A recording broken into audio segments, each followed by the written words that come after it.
Laisse-moi dormir à l'église. Ne jamais dormir à côté d'un clocher d'une église. Jamais.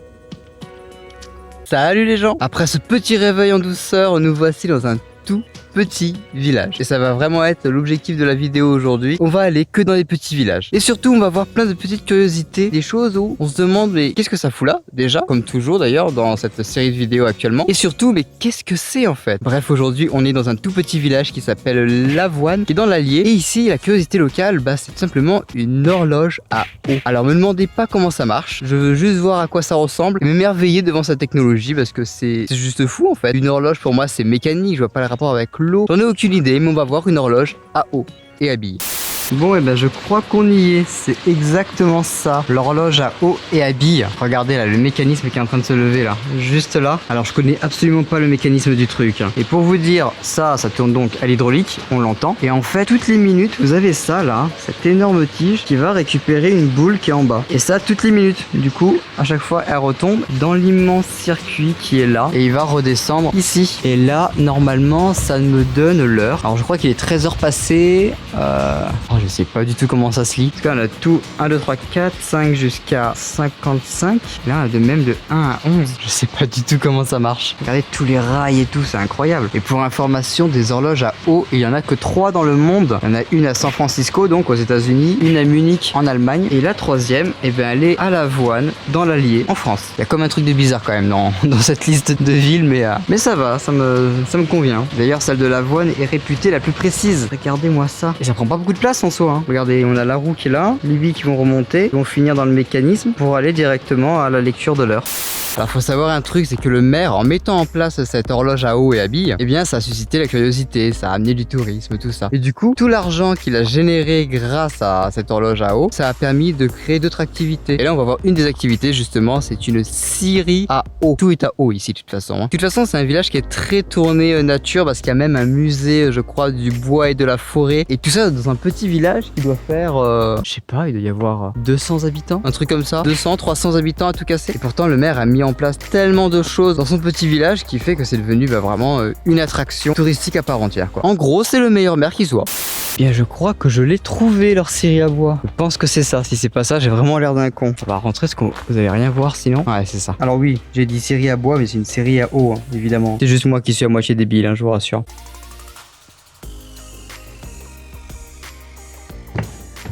Ah ouais, c'est en pierre, quoi, la taille de la lame, quoi. Ouais.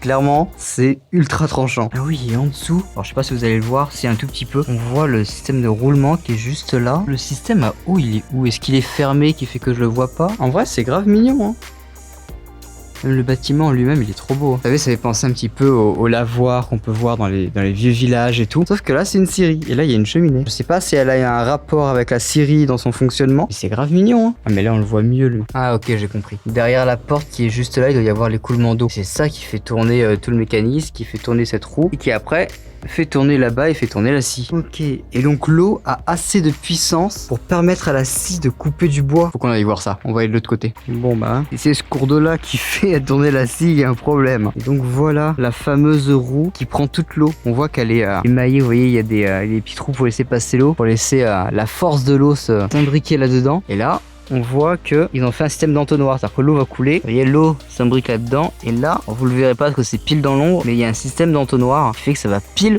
dans les petites rainures de la roue, et ça fait tourner le mécanisme. En vrai, c'est une dinguerie la force de l'eau quoi. Par rapport à tous les éléments, je crois que l'eau c'est l'un des éléments les plus puissants qui soit et totalement immaîtrisable. Ah, j'aime bien ce genre de découverte. Franchement, j'adore ce genre de découverte. On est là, on se demande comment ça fonctionne et tout, du coup on réfléchit, on se dit ah d'accord, donc ça permet de faire ça et tout. Je sais pas, c'est tout con, je sais pas ce que vous en pensez vous, mais de voir une scierie à eau, ça paraît basique, c'est un truc qui est vieux, et pourtant on est là, on essaye de comprendre le mécanisme, je sais pas, j'adore, c'est un truc que j'adore, de voir un truc qu'on voit pas très souvent, et si vous avez des lieux justement, où il y a des petits mécanismes, des petits engins comme ça, à découvrir, mettez-le en commentaire, parce que j'adorerais en trouver d'autres, c'est trop cool, j'adore ça, vraiment, c'est devenu ma nouvelle passion. Et nous y voilà enfin, on est à Noyant d'Allier, tout petit village, comme le premier, sauf que là, ce n'est pas une horloge à eau et à billes qu'on va voir, non. Ce qu'on va voir, c'est une pagode. Oui, vraiment. Une véritable pagode qui a été construite dans un tout petit village. Et évidemment, vous vous en doutez, c'est une curiosité qu'on ne pouvait pas louper.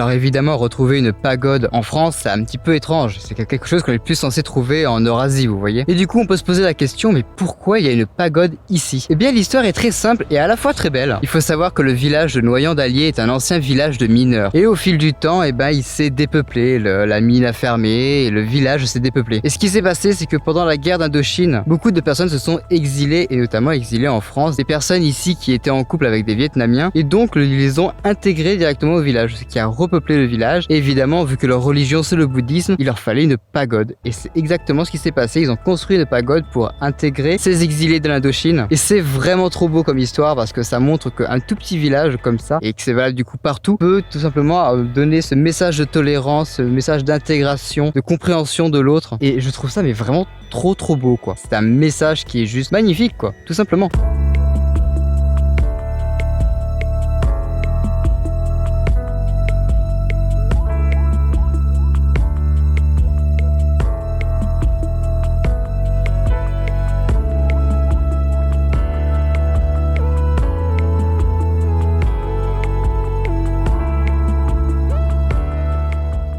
Bon là je ressors de la pagode, c'est incroyable de voir ça en plein milieu d'un petit village. Et je sais pas si vous avez remarqué, je sais même pas si je voulais correctement filmer, mais tout autour de la pagode on retrouve les maisons de mineurs de l'époque qui du coup ont été habitées par ce peuple exilé de l'Indochine. Et oui, au final ça me refait penser encore à ce melting pot social, ce message d'intégration, de tolérance. C'est génial, j'adore Noyant, je crois que je suis tombé amoureux de la ville. Oh, j'ai changé le bras parce que j'en peux plus. Bref, dans tous les cas, nous on n'a pas fini, il nous reste encore 2-3 trucs à faire. On va pas visiter grand chose, vous allez voir. C'est juste que je crois qu'il est grand temps que je me lave moi, ou du moins que je prenne une vraie douche.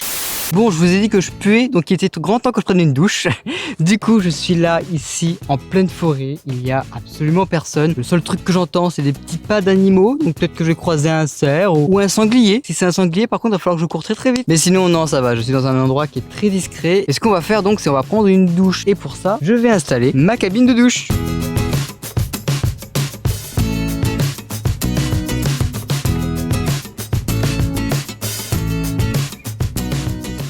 Et voilà comment je fais une cabine de douche, tout simplement avec des rideaux de bain en mode camo. Je vais pas mettre ce truc rouge pétant en pleine forêt, ça serait un petit peu con. Et à l'intérieur, j'ai une énorme place pour me laver. Ah, et oui, aussi un tapis pour les pieds, parce qu'avoir les pieds dans la terre, c'est très chiant. Et c'est un peu con de se laver d'avoir les pieds sales. Et évidemment, un seau que je vais remplir d'eau et dans lequel je vais mettre ça, tout simplement. C'est une pompe à eau avec un pommeau de douche, tout simplement. Du coup, c'est parti pour la douche. Bon, ça y est, la douche est prise. Oh putain, ça fait tellement du bien. Parce que bon, la toilette du chat, là, avec un seau d'eau et un petit gant toilette, c'est pas ouf. C'est pas ouf. Ça fait le taf, mais c'est pas ouf. Non mais et regardez un petit peu les gens. Je sais pas si vous allez voir. Regardez le bordel que j'ai foutu. Là, ici, il y a tout plein de trucs, là. Regardez-moi ce bordel que j'ai foutu. Là, vous voyez pas, mais ici aussi, il y a du bordel. Il y a du bordel aussi à l'avant de la voiture. J'ai rien rangé, même là. Hein. Regardez. Oui, je suis accroupi. Je suis accroupi dans ma voiture parce que par terre c'est un petit peu humide. Parce qu'en plus, ça là, tout ça, c'était au fond de ça. Tout au fond. Je me suis dit, je vais le mettre au fond. C'est pas un truc que j'utilise tout le temps. Mais alors, par contre, quand je l'utilise, je fous un bordel monstre. Donc vous voyez les gens, quand on voit les van lifers et tout, qui montrent leur van bien propre et tout, bien décoré et tout. Dites-vous bien que les 3/4 du temps, c'est comme ça. C'est le bordel. C'est tout. Bon, ma voiture c'est devenu un séchoir. Pommeau de douche, gant toilette, caleçon, premier rideau, deuxième rideau de douche, grosse flaque d'eau, bien suspect. On se demande ce que c'est. Deuxième rideau de douche et là-bas la serviette. Ah oui, et aussi, chose très importante, sur le toit il y a mon tapis de sol que je vais certainement oublier d'ailleurs. Hein, on est d'accord. Bon, ça y est, j'ai fini de tout ranger, ça m'a pris un temps fou. Autant foutre le bordel dans un véhicule, c'est pas un souci. En moins de 2 tu le fais, mais alors tout ranger, c'est assez autre chose. Hein. C'est du sport, vraiment. Bref, là il me reste juste à transférer tous les fichiers que j'ai enregistrés, tout ce que je vous ai filmé en fait. Je le transfère sur mon ordinateur portable tous les jours parce que j'ai trop peur de perdre un fichier ou quoi, ou de perdre toute une journée. Je serais trop dégoûté. Mais avant de faire le transfert, on va se faire à manger parce que la dernière fois, c'était à l'épisode 1 de la série, vous avez pas vraiment fait à manger. Du coup, il est grand temps que je me rattrape. pas très ragoûtant tout ça. Ouais bah voilà, hein, chose promise, chose due, hein. On s'est fait à manger. Ça a l'air tellement dégueulasse. En vrai vous rigolez, mais les boîtes de conserve comme ça, c'est super nutritif et ça prend pas beaucoup de place. Donc du coup c'est un truc que j'achète très souvent quand je vais en magasin. J'évite de conserver ça dans ma bagnole à 40 degrés ou un truc comme ça. Normalement ça se conserve plutôt bien. Bon celle-ci elle fait un petit peu la gueule, mais je suis sûr que c'est mangeable. Je vais me choper une salmonellose moi. Bref, en tout cas moi je vous laisse ici pour cette vidéo. J'espère que vous aura plu. Vous savez comment soutenir la chaîne, le petit like, l'abonnement si vous le souhaitez, le commentaire aussi, auquel je réponds toujours parce que j'en ai pas beaucoup et j'adore répondre à vos commentaires. En attendant, moi je vous dis pas bon appétit parce que là clairement ça va être compliqué, mais je vous dis à la semaine prochaine pour une nouvelle vidéo. Allez, ciao. Très compliqué comme ça.